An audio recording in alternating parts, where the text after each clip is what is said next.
डिलीवरीमैन की कहानी हमने आपसे ऑलरेडी बात की है। एक रोल है जिसको बोलते हैं एरिया सेल्स मैनेजर, जो डिलीवरीमैन को So basically, yes, सबसे इम्पोर्टेंट तो hard core yes delivery of the sales people जो कि उसके अंडर मौजूद हैं और उनकी डिलीवरी नंबर से ही लिंक्ड है। तो पहला रोल इसका होगा, मुझे नहीं पता, आप ऑर्डर्स लेकर आए। तो ये केपीआई बन के अचीवमेंट वर्सेस टारगेट, जो भी आप अचीव करेंगे उसका टारगेट है। ये 50% केपीआई है। फॉर एग्जाम्पल लड़के को ये पता हो कि ये बॉस का टारगेट नहीं, मेरा भी टारगेट है। ठीक है, एक सर्टेन वेटेज आपने दे दी 50 की, मैं इसको 60% लेट से कहना चाहूँ तो 60% ये वेटेज आ गई। देन उसके बाद फिर कोचिंग आ गई, कोचिंग के एलिमेंट के अंदर वो सारी चीज़ें आएंगी। तो 100% जो दे रहे हैं आप उससे इत्तेफाक नहीं रखते। इसका मतलब 100% भाई मुझे नहीं पता, धंधा ले आओ, तुम ऑर्डर बुक करो, धंधा नहीं है तो ऑर्डर बुक करनी। जो टीम लीड होता है ना, वो मैनेजर और लीडर दोनों होता है। So if the team lead is not managing himself और हरसेल्फ प्रॉपर्ली, मैं तो टीम लीड हूँ ना, मेरा काम ये नहीं है, मेरा काम ये नहीं है, ये तो तुम्हारा काम है। बिल्कुल। But at the end of the day it is your accountability as a whole, as a leader. Faizan भाई, जिस कंपनी के अंदर, जिस रोल के अंदर ये मेरा और तुम्हारा काम आता है, तो मैं समझता हूँ तबाही हो चुकी है। डिलीवरीमैन की कहानी हमने आपसे ऑलरेडी बात की है। ऑर्डर बुकर का थोड़ा समझने की कोशिश की है कि दोनों के चैलेंजेस क्या हैं। सर, जहाँ चैलेंज है वहाँ धंधा है, जहाँ चैलेंज नहीं वहाँ धंधा नहीं, जहाँ धंधा नहीं वहाँ घोर धंधा नहीं। घोर धंधा मतलब यानी कि the actual the incentives, the bonus, the compensation, पैसा जिसके लिए आप काम कर रहे हैं। एक रोल एक और जनरेट होता है जो दोनों को लीड करता है। मैं बीच के सुपरवाइजर को अभी माइनस कर रहा हूँ। एक रोल है जिसको बोलते हैं एरिया सेल्स मैनेजर, जो डिलीवरीमैन को साइट की तरफ से गाइड कर रहा होता है, एक्चुअल गाइड कर रहा होता है किसको, सेल्स ऑफिसर को, या जो आपका टीएसओ है, टेरिटरी सेल्स ऑफिसर, या आप इसको कहते हैं sales officer. Area sales manager का काम है कि उसके अंडर में जो 20-25 लड़के हैं जो काम कर रहे हैं, क्या सिर्फ उसकी जिम्मेदारी ये है कि सेल्स बढ़ाओ फिर घर आओ, या उसकी जिम्मेदारी ये भी बनती है कि manage the emotions, manage the behaviours, या कुछ और भी बला है जो ये संभाल रहा है जो दिख नहीं रहा। आप क्या कहते हैं इसके बारे में? सो बेसिकली येस, सबसे इम्पोर्टेंट तो hard core yes delivery of the sales people जो कि उसके अंडर मौजूद हैं और उनकी डिलीवरी नंबर से ही लिंक्ड है।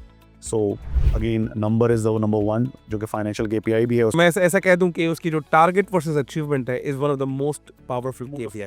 तो इसको वेटेज अगर आपको हमारा मौका दें, वैसे तो मुझे पता है क्या होती है मार्केट के अंदर, अगर आपको हम कहें कि इसको वेटेज दो, टारगेट से जो सेल्स वर्सेस अचीवमेंट है, इसका क्या परसेंटेज होना चाहिए 100 में से? अब क्या कहना चाहिए? So basically I think again Ranjit, depends company wise, ये चीज़ वेरी कर जाती है। कहीं पे 100% वेटेज भी मिल जाएगी इसको क्योंकि उसका काम ही कोर ही है। और मैं ये समझता हूँ कि चूंकि उसके डोमेन में जो लोग काम करते हैं उनकी कोचिंग बहुत इंपॉर्टेंट है। कोचिंग, हम कोचिंग पे पर्टिकुलर बात करेंगे। अगर मैं थोड़ा सा और इसको पर्टिकुलर करूँ, एक एरिया सेल्स मैनेजर है, लड़का सुबह जा रहा है, गर्मी सर्दी, हड़ताल है, वीआईपी मूवमेंट है, रास्ते बंद हैं, बिजली नहीं है, और हीट स्ट्रोक लंबा है, और ऑर्डर्स वैसे नहीं मिल रहे जिस मिलने चाहिए।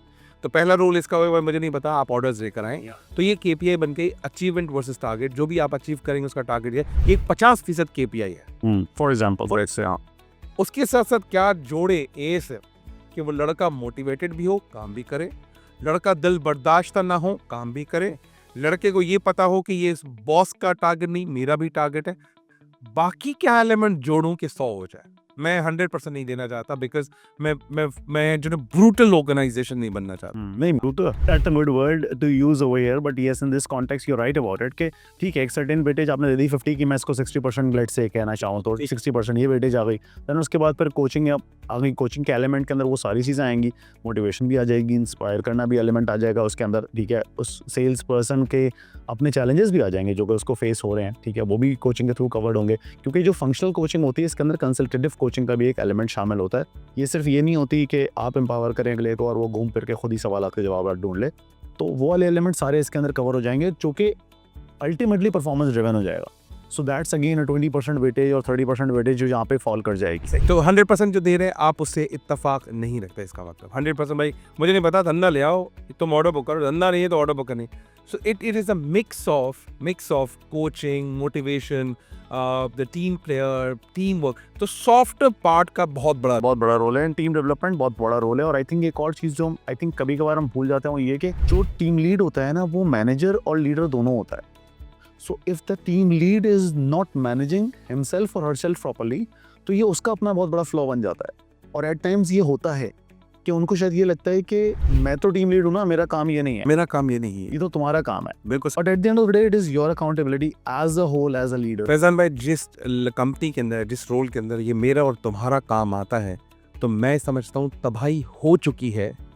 बस उनकी जो चिताएं हैं या उनकी जो ऐश है उसको उठाना बाकी है। जिस दिन ये आएगा ना, तेरा काम ही मेरा काम, खत्म शुद्ध, खत्म, टाटा बाय बाय, तो मैं समझता हूँ इस तरह का है। So it's a role of area sales manager, जो उनका बॉस है, कि मैं आपको वक्त पे कोच करूंगा। आपकी पर्सनल ज़िंदगी है, मुझे वो पता होना चाहिए कि आपकी ज़िंदगी में चल क्या रहा है। अगर मेरा रिलेशनशिप आपके साथ ट्रांजैक्शनल है ना, तो इसका मतलब मैं आपको अपने मतलब के लिए इस्तेमाल कर रहा हूँ।